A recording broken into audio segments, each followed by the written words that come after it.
saat ini kita akan mempelajari tentang berorientasi pelayanan. Ini merupakan salah satu dari core values berakhlak yang ada di pojok situ dengan tagar bangga melayani bangsa.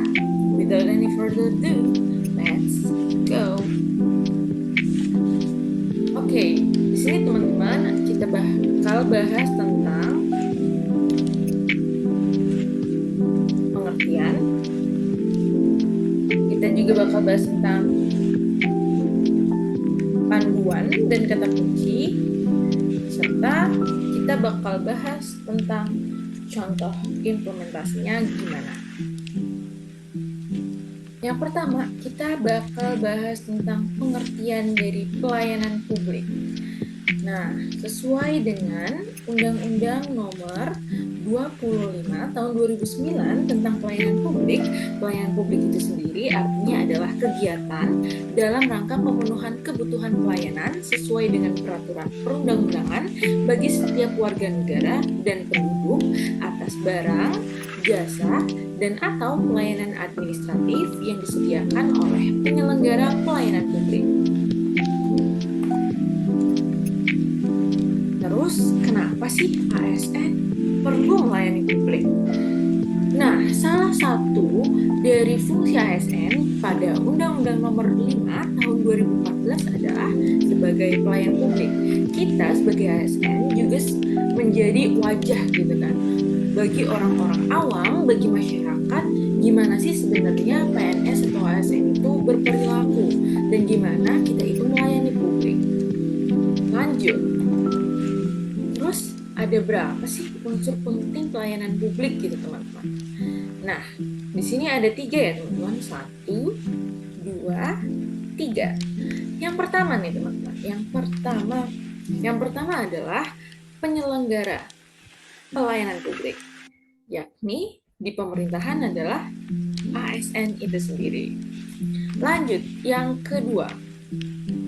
Yang kedua itu adalah penerima layanan, atau di pemerintahan kita biasa disebut dengan masyarakat.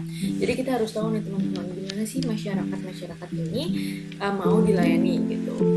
Dan yang terakhir adalah yang ketiga, yakni kepuasan pelanggan. Kita gimana cara tahunya biar pelanggan itu puas? Ya kita bisa melakukan survei kepada masyarakat. Jadi nanti masyarakat yang datang misalkan melakukan pengaduan dan lain-lain, itu kita kasih form kayak gitu. Terus panduan perilaku nih teman-teman. Panduan perilaku. Jadi untuk melayani publik yang definisinya nih ya, berorientasi pelayanan. Kita kan tadi udah ngomongin tentang pelayanan publik kan. Nah, kalau di core values itu sendiri, di berakhlak, tiga huruf yang pertama BER itu tuh merupakan akronim dari berorientasi pelayanan, yakni komitmen untuk memberikan pelayanan demi kepuasan masyarakat. Jadi kita itu memberikan pelayanan yang prima ya kepada masyarakat, kepada penerima layanan. Oke.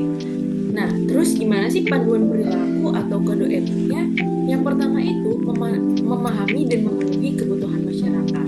Kita itu harus melihat ya dari kacamata consumer view dan public view. Jadi kita itu harus tahu nih mereka itu butuhnya itu apa. Apakah tentang layanan kesehatan, pendidikan, perlindungan konsumen, atau yang lainnya.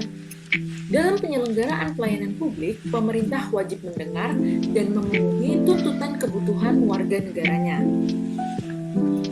Nah, ini tuh semuanya terkait dengan ya bagaimana mekanisme penyelenggaraan layanan, bagaimana jam pelayanan, prosedur, dan biaya penyelenggaraan pelayanan. Sebagai klien masyarakat, birokrasi wajib mendengarkan aspirasi dan keinginan masyarakat. Kemudian yang nomor 2,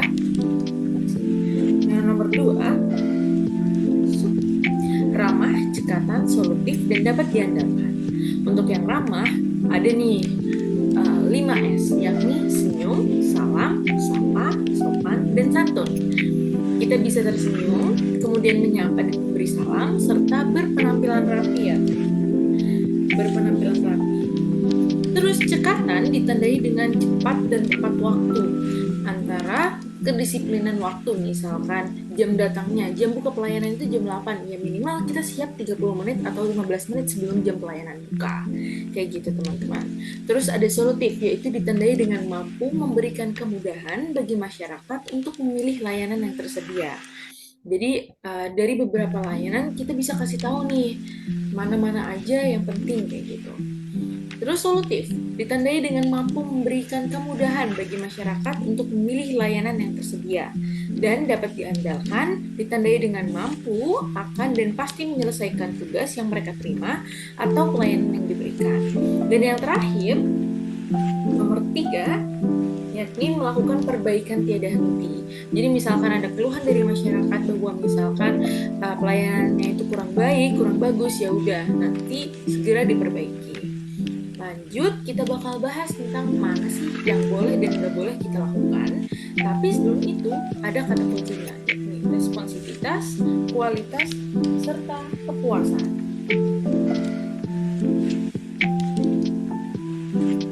Kita itu harus responsif untuk meningkatkan kualitas dan memberikan kepuasan yang memadai bagi masyarakat.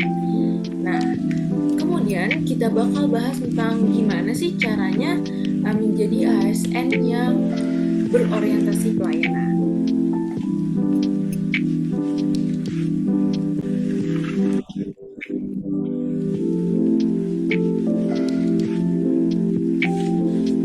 Sedang apa, Kak?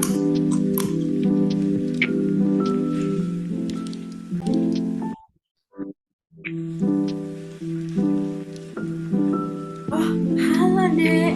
Oh, kakak lagi apa? Pakai banyak tanya banget sih. Udah, nggak usah banyak tanya deh. Kakak tuh lagi sibuk ya, lagi audit dana desa. Gak ngerti kan audit dana desa?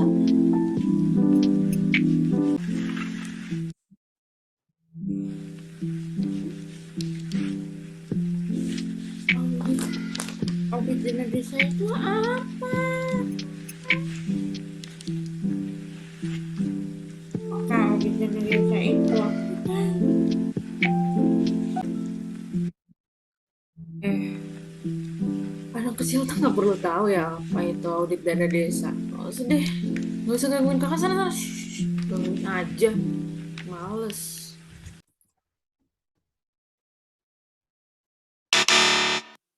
Dadet.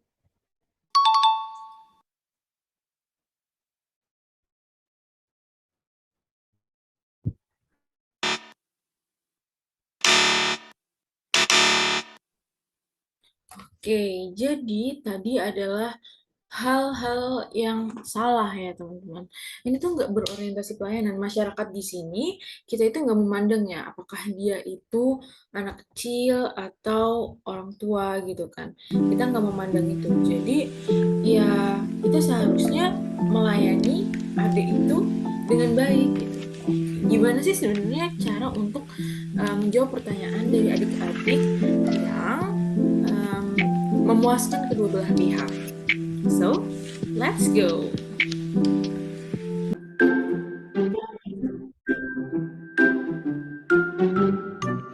Eh, kakak lagi apa, Kak?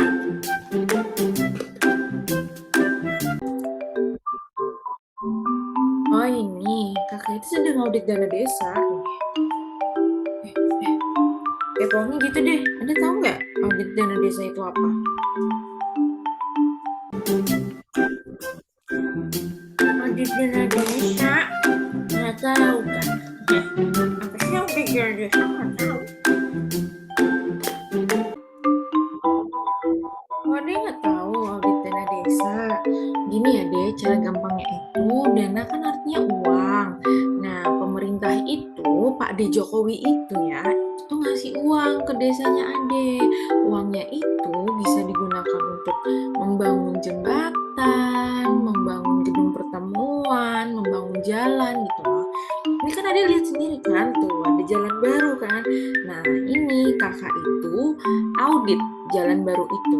Kakak itu memeriksa nih gimana sih jalan baru ini tuh dananya itu, uangnya itu bener nggak asalnya dari situ, bener nggak panjangnya kayak gitu, gitu lah dek. Paham ya?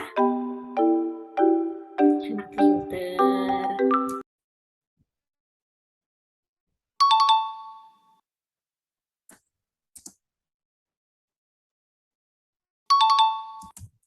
Oke, jawabannya yang kayak gitu itu bisa disebut dengan benar ya. Maksudnya kita itu ramah kepada adiknya, kita juga memberikan penjelasan yang sesuai gitu. Pelayanan yang kita berikan juga bisa disebut memuaskan bagi adiknya, karena adiknya juga paham. Nah, itu contoh yang benar ya, teman-teman. Oke deh, karena tadi udah ada penjelasan, udah ada contohnya juga, maka dari itu let's go kita ke video selanjutnya, yakni video yang berkaitan tentang akuntabel, yaitu huruf A setelah kata ber. Bye-bye!